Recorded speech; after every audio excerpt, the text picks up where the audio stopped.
UCLA is a university with unlimited possibilities for students that desire world-class academics and research, unmatched diversity, incredible cultural and social opportunities, successful alumni and career networking, first-class campus facilities, plus America's top intercollegiate sports teams. Located in Westwood, just a few miles from the Pacific Ocean, UCLA's 1 square mile campus is surrounded by famous cities such as Bel Air, Beverly Hills, Brentwood, and Santa Monica.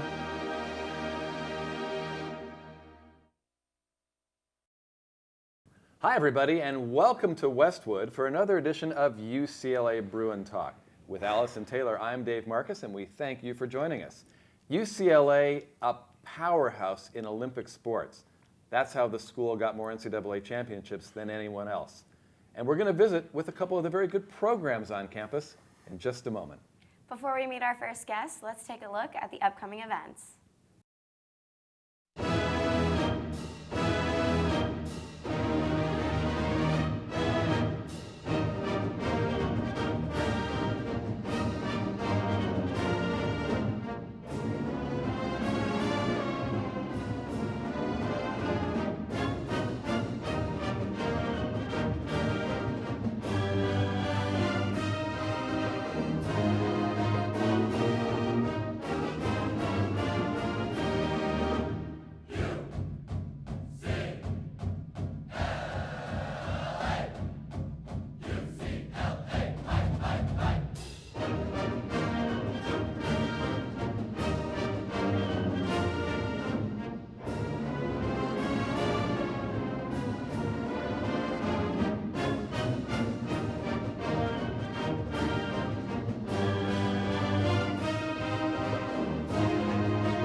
UCLA water polo has always been a program the Bruins have been proud of, and now playing in the beautiful Speaker Aquatic Center, they're off to another great start. The men are 10-2 on the young season, coming off a win over USC, first one since 2009, a 7-6 thriller. And two of the guys that are so key for men's water polo join us today, Chris Wendt, utility player, and goalkeeper Matthew Rapacz. Welcome to Bruin Talk. Matt, how did it feel to beat SC? I felt amazing. It's been a long time since we beat them. It's been since, like you said, 2009, and to finally win over them, it's incredible. You know, it's just what we needed to get into the season. Now you're in the cage, and you're a man who's on the spot when you play a team like that. What's going through your mind as the final seconds are ticking down? Don't let the ball in the cage, basically. You know, just make sure that I get the stop and we get the win. Chris, you have wins over Cal this year, always a powerhouse. SC this year. The MPSF is going to be another battle, isn't it? Yeah, it's always a tough season when you have the top 4 teams in the nation in your conference. So every conference game this year is going to be really important, especially this one on Friday against Cal. The team has always been successful, has always been ranked high. Can you tell us what you guys need to do this year to put you over that edge to get to that NCAA title? Well, basically, we got to work harder than last year. We tried our best, but we came a little short. But this year, we're going to definitely apply what we need to apply, and we need to focus more. I feel like we need to be mentally more prepared. And when it comes to the games, we're going to do what needs to be done to get the victory. I feel like this year we brought in some new players. We're gelling really well this year, and we've all bought into Adam's system. I think Adam's a great coach, and I really think that's going to take us far. One of the keys in water polo is taking advantage on the 6-on-5, getting those exclusions, getting the man advantage. Games are so often one-goal games. What's the key to drawing those exclusions?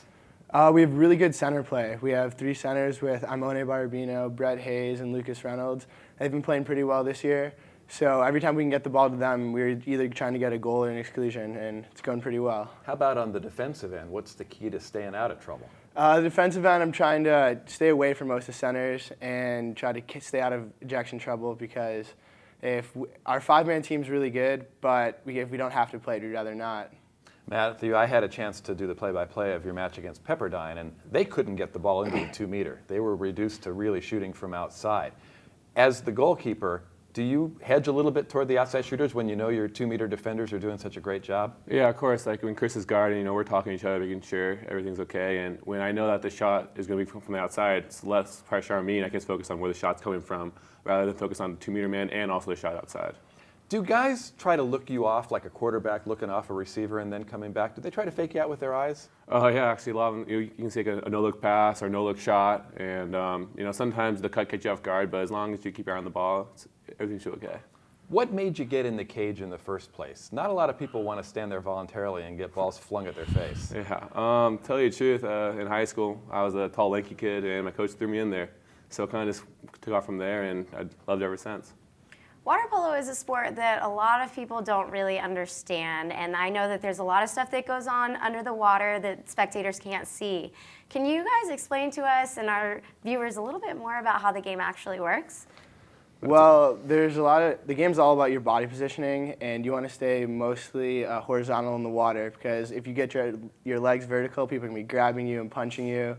So there's a lot of where your hips are is really important. So if you can keep your hips close to the surface, you're not going to get grabbed as much, and it's a cleaner game when it's like that. Goalkeeper, of course, you need to get out of the water. You need to elevate. Right. What's the key for you positioning? Do you want your body to be more upright? For me, it's more of my hips it's kind of like I'm sitting in a chair, basically. My legs are underneath me, keeping a good steady egg beater, and then throw a breaststroke kick in there every once in a while. But basically, it's just a nice steady egg beater, and making sure when people are faking on me, I don't lose my legs, and I'm just flutter kicking the whole time. So it's a good steady base for me. Now, you talk about an egg beater. What are you doing to keep your body upright and not sinking in the water? Basically, I move my legs like as if you're cooking cookies, you know, using an egg beater. Just, you know, one circular motion after another, just keeping yourself going. How long can you do that with your hands out of the water? I never timed myself. probably a while. Yeah. What's more difficult, guys, your team workouts or when you play other teams? I'd say our team workouts. Yeah. Adam pushes us so hard every practice, especially in the mornings we do all conditioning, and then the afternoons we have to come back being tired, and then usually play in the afternoon. And I think it's good that our practices are harder because it prepares us for anything when we're ready for the games.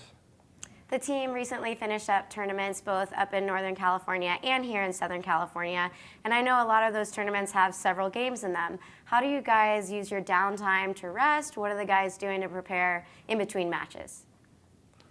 Well, a lot of times we go back to the hotel, we get back in our bed, sleep it off a little bit, figure out the game, what happened, if we won or lost, and get mentally ready for the next game. You know, just prepare ourselves, don't stay off our feet, and get ready for the go. Yeah, I think it was really tough this past weekend. We lost our semifinal game to Cal, and we had to come back an hour and a half later and start warming up for our SC game. So a lot of guys just laid down, put some headphones in, relax, try to forget about the last game, and prepare for the next game, and we were able to do it, so it turned out well. Goalkeeper probably plays shots over in your mind over and over and over and over again. You don't like to think about losing, but how long does it take you to shake off a loss? I mean, of course, if a shot goes in, you know, it's going to play a big role, in the next game. But, you know, as long as you see what you did wrong and you can fix it in the next game and they won't do it again, it's okay that it happened because you learn from your mistakes. Chris, everybody who plays water polo is good swimmers. You've got some great swimmers in your family. Tell us about some of your family background. Actually, my whole family swam since I was really young and played water polo. I had a cousin that actually went to SC and played water polo, so there's a good family rivalry around the holiday season. But yeah, my dad swam, all my sisters swim, and it's been a big family tradition. When did you learn that you were going to be a water polo player, not just a swimmer? When did that appeal to you? I was pretty young. I actually started playing water polo before I started swimming, which is reverse for most people. But my dad played, and he got me into it when I was really little. And so I've always loved it, and so I'm really glad it took me out here to play water polo. Opponents are sometimes stronger offensively and other teams are stronger defensively. What does Coach Wright employ in his strategies that he says to you guys about how to play the game? I'd say we're a defense-first team. We're always working on our defense, every aspect of it, when we're down a man, when we're even, and our defense transitions into our offense. And when we're playing offense, we're thinking about defense. And so I think our offense will work itself out. We've got a really high-powered offense, and as long as we can nail down our defense, I think we'll be in every game. Matthew, we talked about the Speaker Aquatic Center, the beautiful facility at UCLA. This year, you get to host the MPSF tournament. What kind of advantage is that playing in familiar surroundings? Oh, it's huge. I mean, with your home crowd, the energy is always higher. You always feel more comfortable in your own pool, and you're in your backyard, you know. Nothing really on your back as far as stress, anything like that. Of course, you're eager to play and everything, but with your home crowd cheering you on the whole time, it makes it a lot easier to play each game. You've got to be really focused on what's happening in the water, but the crowd does play an impact. You do hear them up there? Oh yeah, of course you hear, your friends or your family members, screaming a little louder than the rest, or the whole group together, doing the 8 clap, and it always, if a goal gets scored on me or our team's feeling a little low, it always boosts morale up again and ready to go. Chris, I know one of the things that's most attracting to me when I announce your matches is the barbecue smoke from the Speaker Aquatic Center. Do you guys ever smell that in the pool and can't wait till you get done? Yeah, sometimes then and then during practice we can smell it coming over from Sunset, and it's always like, man, I'm hungry. Like, we gotta get out of here. But yeah, during the game, the parents are always great. They always have food for us after, and it's motivation. Despite both of you having redshirted, you've both been a part now of the team for 2 years. Can you tell us what each one of your individual goals is for this season and what kind of challenges you both face? I think getting better at each game as a team and individually is really important, and at the end of the year, hopefully winning a national championship. I don't think there's any other goal besides that. Yeah, I have to agree with Chris. Of course we want to win a national championship, but from here on out, win every game, take care of business. And as far as challenges go, just to be the best we possibly can be. Making sure that another team comes in our house and beats us in our own pool, and we go on the road, take care of business, and beat MPSF, and we win and say, well, it's. You've got a couple of months left in your season. Summertime, you did a lot of conditioning work, I'm sure. Is there a point where you begin to taper down the conditioning and work more on technique and having energy for the end of the year? Yeah, we actually go through, right now we're playing a stretch where we have a bunch of big games in a row, and then we have about a 2-week break where it's going to be really tough training. And then after that, we have a few more big games, and that's when we start to taper down before the end of the year, before our conference tournament and before NCAAs. We mentioned the great start, 10-2. How do you see this team progressing? Where have you grown this year? What's the strongest improvement the team has made? Well, actually, this past weekend, we placed third. We lost to Cal in the semifinals, and then we beat SC in the finals. And years prior, it's hard for us to bounce back like we did. But this year we bounced back and we played a really tough game, and we're a totally different team. So as far as comparing past years to this year, we're a different team as far as we're mentally stronger, we're more prepared, and when it comes to the games, we come more ready to go. In the past, we've been a little sluggish maybe, not fully mentally there, and not ready to bounce back like we did the past weekend. Chris, you get SC at home this year. It's a Friday night match, November 18th. Let me ask you first about the difference between playing at night and playing in the daytime. Is it a difference as a player playing under the lights?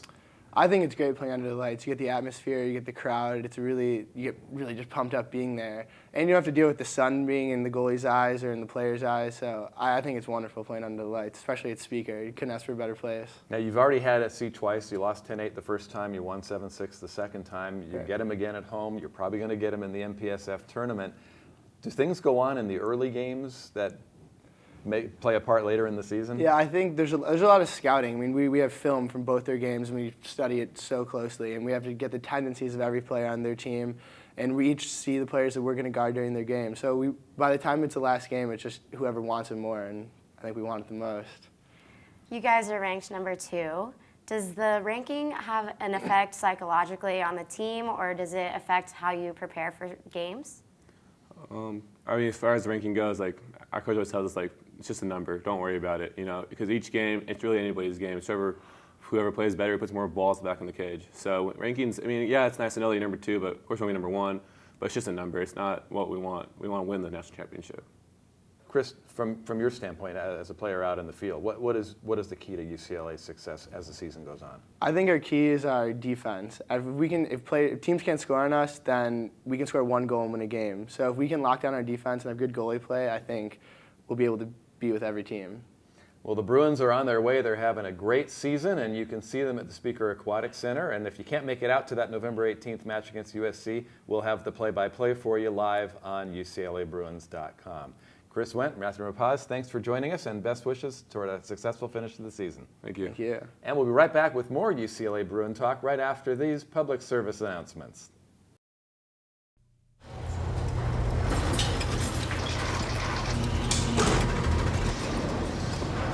A trophy can be made just about anywhere. But there's one place where champions are made.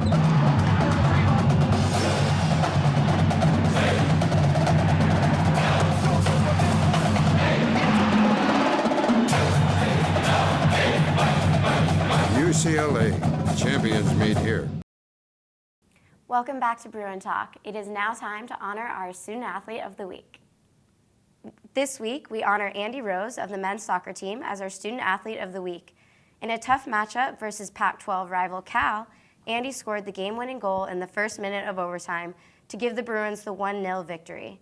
2 days later, Andy again put the ball in the back of the net in a 2-0 win over Stanford. We look forward to watching more great play from the senior and captain. Congratulations, Andy, and good luck to the rest of the team with the remainder of the season.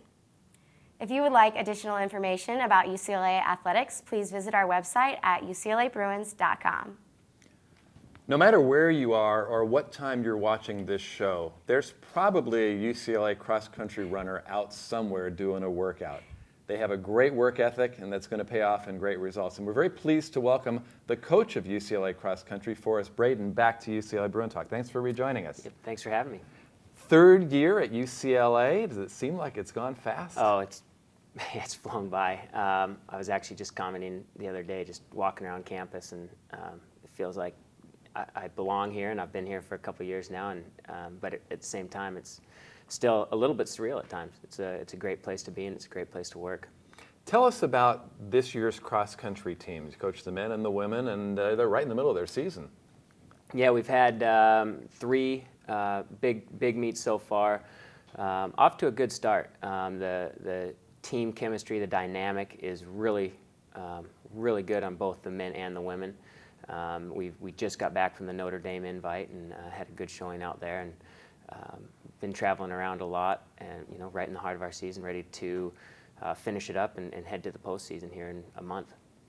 You mentioned that the team has had a successful start to the season. What factors can you attribute to the team's early season success? I think work ethic, right from right when track season ended. Once June got going, it was just June, July, August, putting in the work, putting in the base, putting in the miles. And then coming into camp, ready to go, fired up. Everyone's just excited about the potential for this year, and the leadership now from the older guys and the older girls has risen this year, and everyone's very confident and ready to go. See, Forrest, you missed your chance. You could have said great coaching. Oh yeah, and great coaching. Okay. You talked about camp. You do an unusual camp, 12 days at high altitude. Tell us about the conditioning work you do. Yeah, we head up to Mammoth Lakes, 12 days of two runs a day. We'll go hit the trails up there. It's great running. We sleep at about 8,000 feet. We get up to about 9,500 at some points, which is pretty high. It makes it difficult to adjust the first 3-4 days. It's just easy running, acclimating. And then we start doing some specific training. We'll head down to a little bit lower altitude, 4,000, 5,000 feet, and get in some hard interval training, some harder tempo efforts. And it's just a great bonding experience, too. You're up there with your teammates for 12 days, getting to know each other. The freshmen coming in don't really know anyone, so it's nice to get them in there and really start building the team chemistry. Most spectators of track and field don't really realize how many miles cross-country athletes actually put in, but you can't train too much. So can you tell us a little bit about how you monitor the girls and the guys training to ensure that they stay healthy? Right, I mean, that's a big part of it. You're going to be putting a lot of miles on your body, on your legs. You can't train for 6 hours a day, and you can't go 50 miles a day. Most people can't, and remain healthy. So it's specific training. It's making sure that if you're a high school athlete coming in and you're running 30 miles a week, we don't bump you up to 70 miles a week right off the bat. It's a slow progression, and I'll give them the workouts each day, knowing that there's some people who can handle more mileage, can get up to 100-mile weeks, and there's some young men and women who are about 50 or 60, and it's just every athlete is different depending on where they came from, how their body can hold up. Every athlete is individually trained in some capacity. We also utilize the training room, the equipment in the training room, the AlterG treadmill, the pool. We do cross training for those athletes who can't necessarily run all the miles. We'll supplement that with some cross training, bike and pool activity as How well. long does it take you as a coach to begin to assess what the training capabilities of your athletes are? Right, it's a process getting to know each individual athlete, and that's why the longer you're in a program, the longer you're with a coach, the better the relationship becomes, the better I know the athlete, the better the athlete knows my style of training. And so sometimes it can take, sometimes it's that first year. The freshman year is a big learning experience, and it's just getting to know that athlete. Sometimes it's a little quicker, and each athlete develops at a little bit different rate. But usually that first year of getting to know an athlete is very important. Just watching what they respond to, not only training-wise, but just mentally as well as physically. Forrest, you've got a very interesting blog on the UCLA website, Off the Beaten Path, appropriate for a cross-country coach. And you talked about a couple of super seniors. You got Kent Morikawa and Dylan Knight. Tell us about our how super the seniors. Kent and Dylan are two of our fifth years. Dylan's twin brother, Spencer, also a fifth-year senior. They're both very motivated young men. They're both leaders in their own right. Dylan kind of last year started off the season really as our go-to guy. He started off the season on fire. He was leading the team. Had a little bit of a intestinal infection that actually took him out for the last half of the season. And at that point, Kent Morikawa really started to step up, and he then asserted himself as leader of the team and had a great finish to the season. And now with both of those guys back, it's a pretty dynamic 1-2 punch. What convinced you to go into coaching, and why coach at UCLA? Well, why not coach at UCLA? Coaching it's just, I mean, I know I always wanted to be a part of the sport for as long as I possibly could. Love the sport. There's something about coaching an athlete to success that's in many ways much more fulfilling than actually having success yourself. It's nice to be a part of that and just to see the progression, see the growth of each athlete.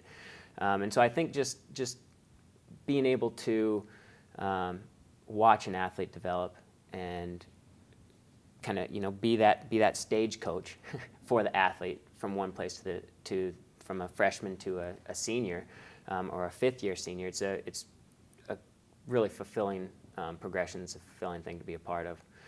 You've spoken about the biggest strength of your team this year being parity, that number 1 through 10, all of your athletes are going to be out there competing. How important is the team chemistry in cross-country, where they're all running at the same time, as opposed to track, where they might be running individual events? Right, it's definitely a different chemistry. It's very important.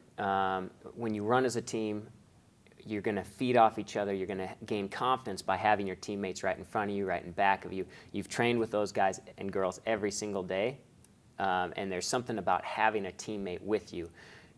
You know you're not going against them. You know you're not competing against them, and you just feel that energy. You and your teammate, or you and your 2 teammates, 3 teammates can roll together and pick off everyone else and really work together in a race. So it's a very important aspect. There's nothing like stepping to the line with those other 6 guys around you and knowing that they're going to give everything they have, and you're going to give everything that you have to finish successfully and to have a successful race. We were talking a little bit before this show about the difference between European cross-country and American cross-country. Can you elaborate a little bit? American cross-country, usually on golf course, especially at the collegiate level, on golf courses, flat, fast, minimal hills.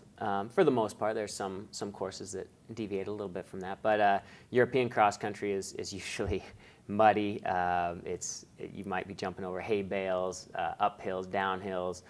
More extreme conditions for European cross-country. Over the river and through the woods. Exactly.